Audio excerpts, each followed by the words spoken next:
In a New York Times article published just 2 months before Heath Ledger's death, Todd Haynes compared the Australian actor's intuition and precocious maturity to that of legendary 50s star James Dean.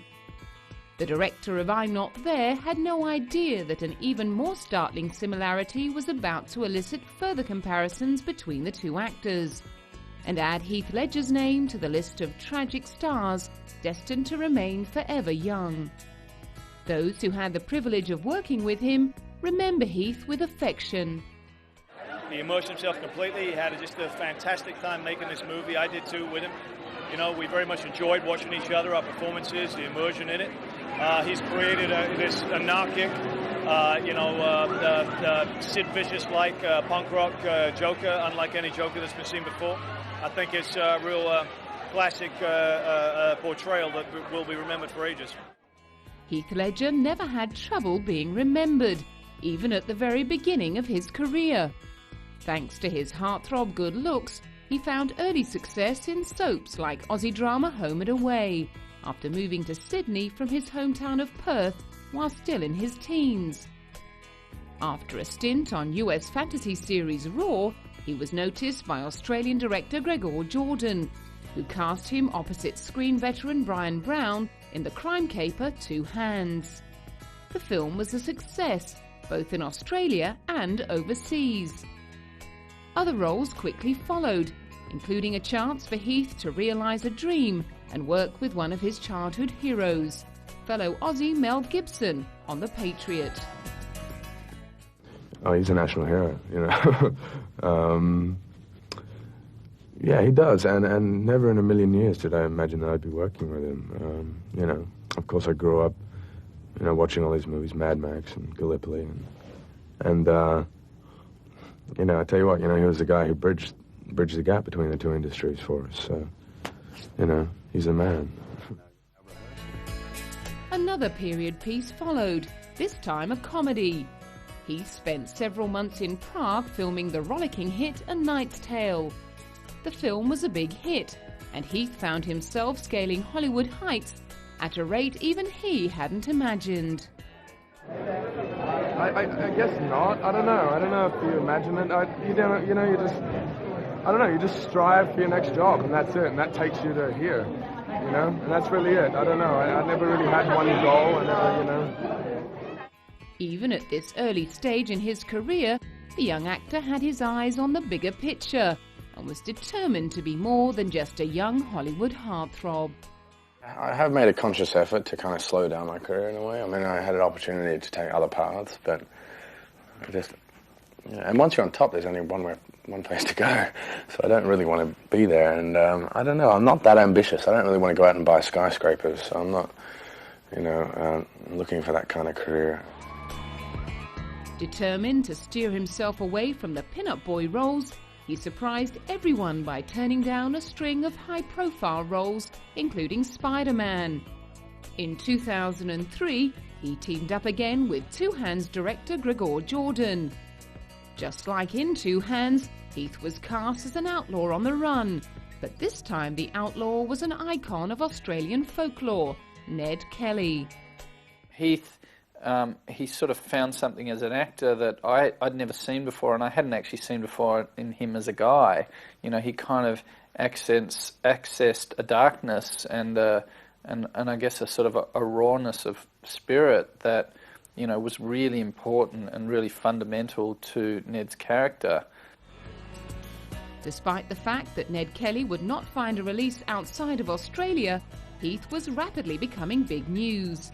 Thanks in part to his new relationship with Ned Kelly co-star and fellow Australian Naomi Watts, herself a rising star due to her Oscar-nominated performance in 21 Grams.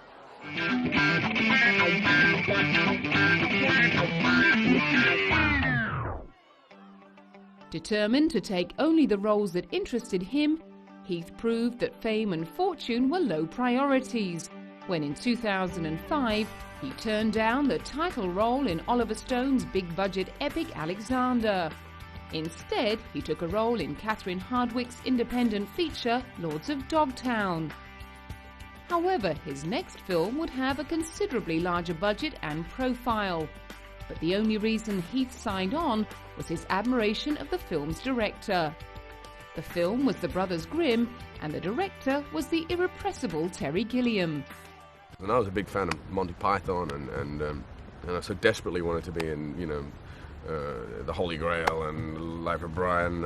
I loved it, and so I so desperately wanted to bring like a Python-esque kind of quality to Brothers Grimm too, So you can't help it because his sense of humor and just his nature is just incredibly infectious. The Brothers Grimm premiered at the Venice Film Festival in 2005. It was a remarkable, if stressful, festival for Heath. Dealing with the demands of promoting one premiere movie at an international film festival would be enough. But at the 2005 Venice Festival, Heath was starring in not one movie, but 3. I don't know where I am right now. I'm kind of floating. I'm having like out-of-body experiences when I'm talking to people, and I feel like every sentence I say, it was the same as the very last sentence I just said, and every word that escapes my mouth is the same word that just followed it and is about to, it's just very confusing, and it's very exhausting, as I said. But I'm trying as hard as I can to represent all 3 films with stamina and enthusiasm. As well as The Brothers Grimm, he had another big-budget commercial movie making its debut at Venice. Also a period piece, this film was a good old-fashioned romp in which Heath would play the world's greatest seducer of women, Casanova. Directed by Lasse Hallström, Casanova saw Heath's matinee idol looks put to devastating effect as he swashbuckled his way around 18th century Venice, leaving a trail of broken hearts in his wake. In real life, however, Heath was by now in a long-term relationship with a woman who would become the mother of his child, Michelle Williams. Heath fell in love with Michelle when they worked together on the 3rd film he was representing at Venice. Brokeback Mountain would change both their lives and create a much wider impact than its producers ever thought possible. My life changed certainly from meeting Michelle. I have a family, a beautiful family, and two beautiful girls, thanks to Brokeback Mountain. So it's extraordinary the level in which my life has changed. Thanks to that film. Directed by Ang Lee and based on a short story by Annie Proulx, Brokeback Mountain was an unconventional love story about 2 cowboys who meet while wrangling sheep in Wyoming and form a bond that transcends time and transforms their lives. Co-starring Jake Gyllenhaal as love interest Jack Twist, Brokeback Mountain gathered widespread media attention due to the unflinching portrayal of its subject matter. I think just love is universal, isn't it? And it can be epic. I just think it's being told through the vessels of two men. So that's why I guess it's surprising people.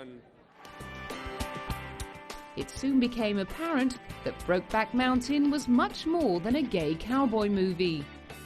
Heath's portrayal of Ennis Del Mar was a finely tuned study of contradictions and repressed emotion. It was a performance that would draw accolades beyond his expectations and make him a worldwide superstar.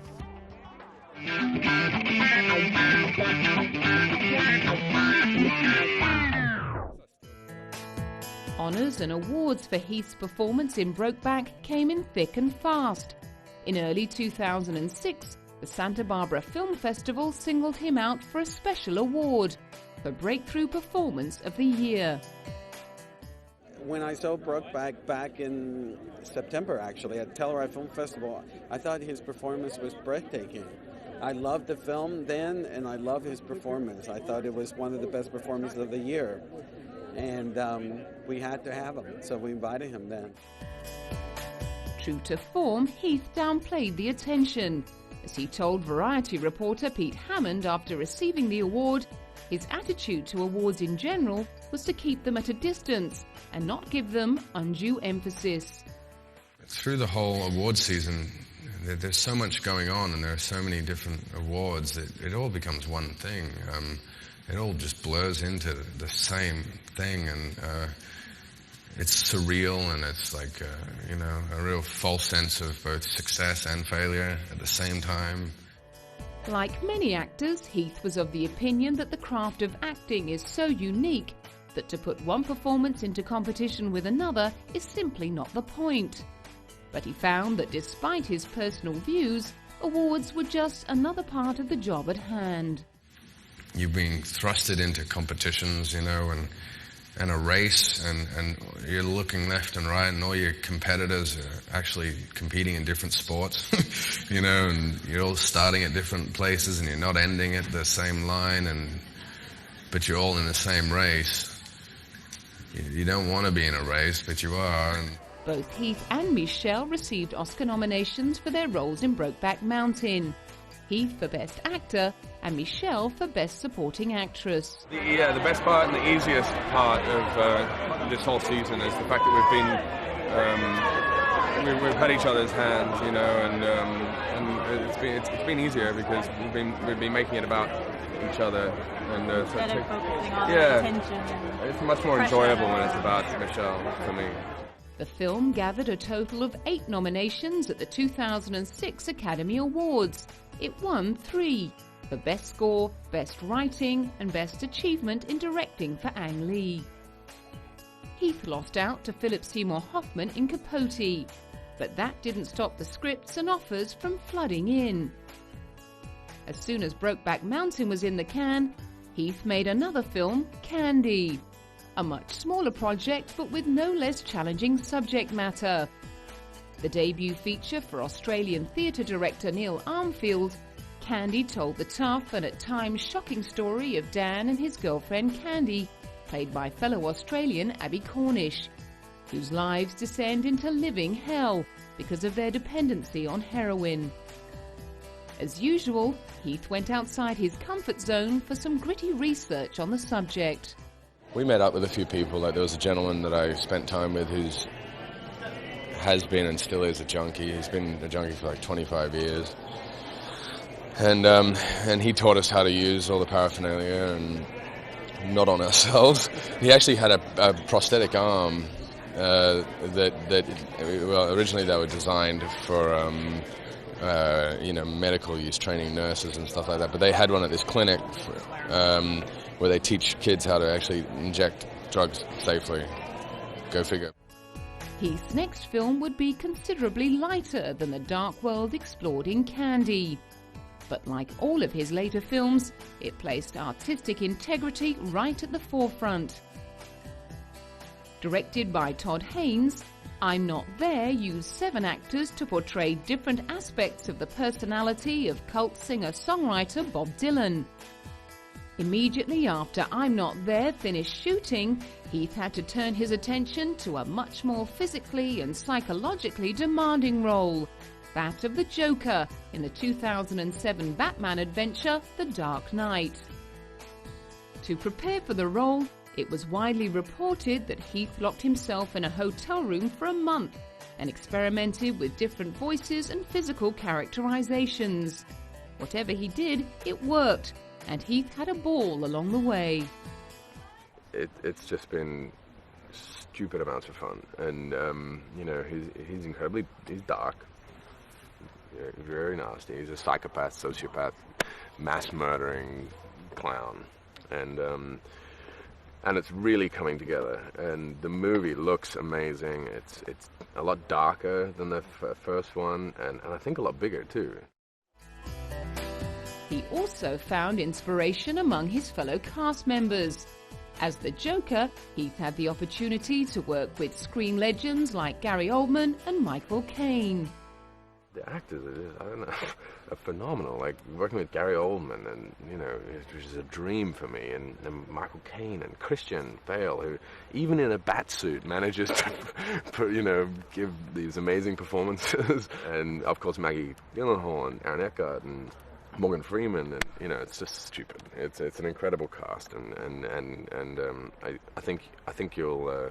I mean, I'm pleasantly surprised, so I'd say you probably will be too.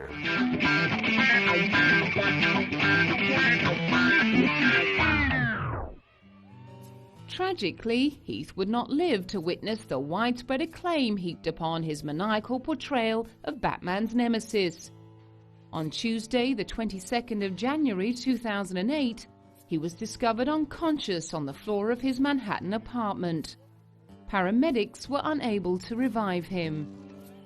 We, Heath's family, confirm the very tragic, untimely and accidental passing of our dearly loved son, brother and doting father of Matilda. He was found peacefully asleep in his New York apartment by his housekeeper at 3:30 US time. 3:30 p.m. US time. We would like to thank our friends and everyone around the world for their well wishes and kind thoughts at this time. Retrospective speculation about Heath's dependence on prescription medication flooded the gossip pages, but nothing could take the edge off the outpouring of grief that accompanied the passing of so young and talented a star. It's an unspeakably sad thing, and I think everybody's hearts and thoughts go out to his loved ones. Well, my heart goes out to his family and this kid. He's got a little kid. I don't know. You know, people have demons. Sometimes it's hard to see them. The closing party for Good Day LA, a week-long celebration of Australians making their mark in the US, was being held only a few short days after the news of Heath's death was made public. The sad news cast a shadow over what would have otherwise been a happy occasion, with all present taking a moment to honour the late actor. I think it's a tragedy, no matter what country you come from, when somebody so young, you know, loses their life like in such circumstances. You know, I really feel for his family and especially his daughter. You know, I've got a daughter myself, and someone to go through that and never really know their father's a sad, really saddening thing. So it's a massive loss. Heath was laid to rest at a small funeral service in his hometown of Perth on February the 9th, 2008.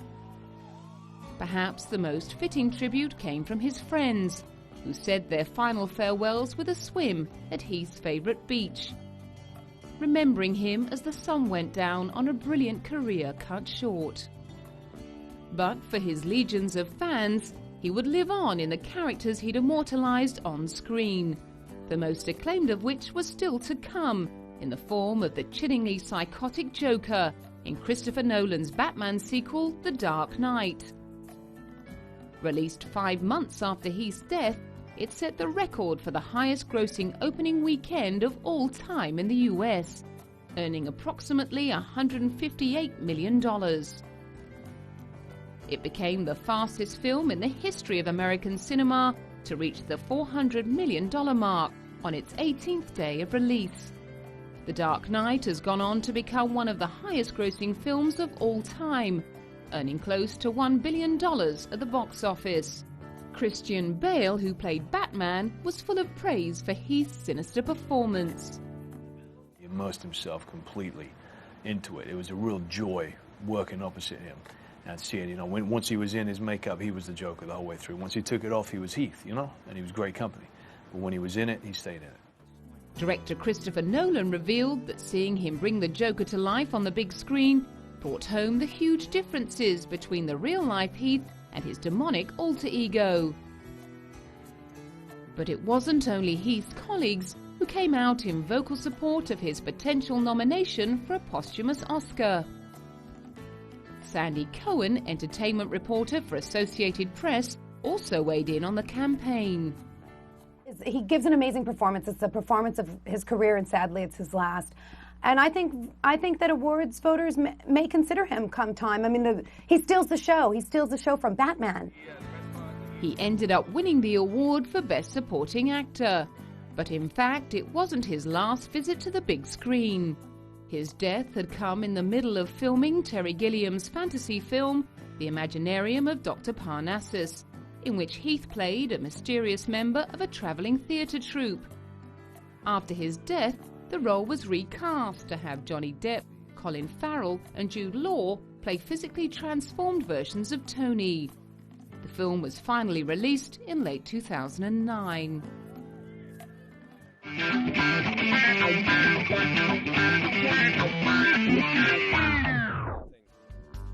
Over the course of his short life, Heath's brooding good looks, gentle smile and sensitive acting style attracted plenty of attention from the opposite sex. While filming A Knight's Tale in Prague, he would meet a real-life love interest who was also in the Czech Republic making a movie. He and the much older Heather Graham would end up dating for several months during 2000 and 2001. After they split, Heath remained single until September 2002, when he met fellow Australian Naomi Watts on the set of the movie Ned Kelly. With both their stars on the ascendant, Heath and Naomi had an on-again, off-again relationship between 2002 and 2004. Their relationship saw them become targets for the Australian paparazzi, who relished having a homegrown celebrity couple on their doorstep. But as Naomi insisted in this interview, there was nothing really that glamorous about their life together.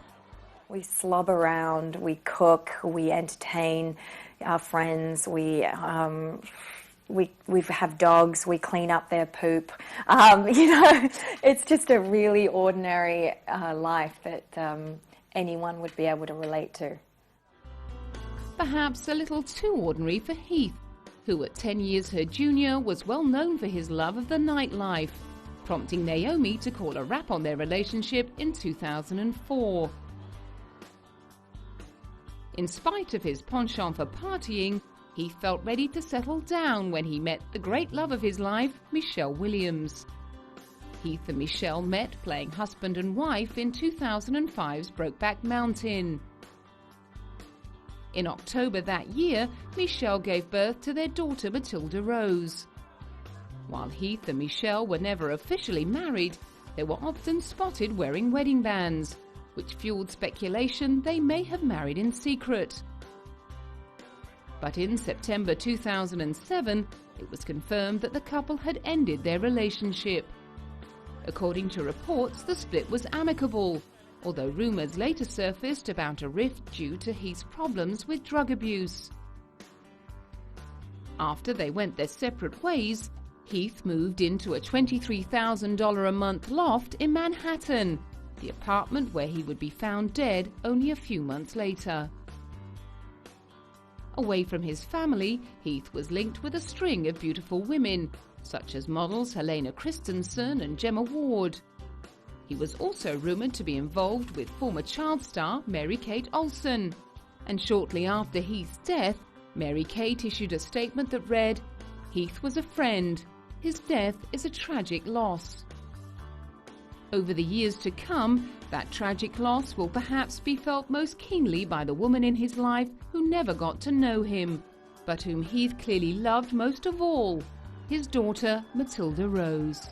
I think you also look at death differently. Like, it's like a catch-22. Like, I feel good about dying now because I feel like I'm alive in her, you know, but at the same hand, you don't want to die because you want to be around for the rest of her life. It's kind of like an interesting kind of little setup.